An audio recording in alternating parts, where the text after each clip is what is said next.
এটা বরগুনার একটি জায়গা, যদিও খুব একটি পরিচিত জায়গা না, কিন্তু জায়গাটিতে অনেক ধরনের ভয়ের ব্যাপার আছে। স্থানীয় মুরব্বীদের থেকে শুনছি এখানে দিন দুপুরে নাকি মানুষ অনেক ভয় পায় এবং এখান থেকে হাঁটতে তাদের শরীরের পশম দাঁড়িয়ে যায়। এখানে এমন হয়েছে যে রাতের বেলা যখন সাইকেল নিয়ে গেছে, সাইকেল গাছের উপর বেঁধে রাখছে।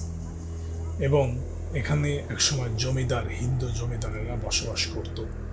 তাদের অবস্থান একসময় এখান থেকে বিলুপ্ত হয়ে যায়, তাদের কোনো বংশধর এখানে নাই।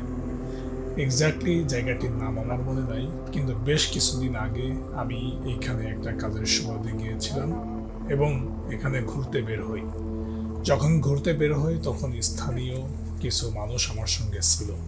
এখানে আসলে দেখা যায় একটা সময় এখানে যে মানুষের কোলাহল ছিল, এখানে পুকুরে ঘাট বাঁধা পুকুর, এবং এখানে যে বড় বড় বিল্ডিং ছিল এবং একটা পুরো রাজপ্রাসাদ ছিল, এখনো এখানে আসলে দেখা যায়।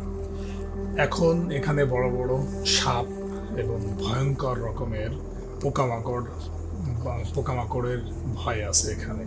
কারণ স্থানীয় মানুষজন যারা, তারাও এখানে একান্ত কোনো কাজ না থাকলে আসে না। তো এখানে পুরানো যে সমস্ত গাছগাছালি আছে এইগুলা দেখভাল করে হচ্ছে স্থানীয় কিছু লোকজন, কিন্তু এখানে কাঠ এবং নানান ধরনের লাকড়ি এগুলো নেওয়ার জন্য মানুষ এখানে আসে না। এখানে ছোট ছোট কিছু মন্দির আছে, এই মন্দিরের ভিতরে নাকি ভয়ঙ্কর রকমের সাপ থাকে, যার কারণে মানুষজন আসতে ভয় পায়।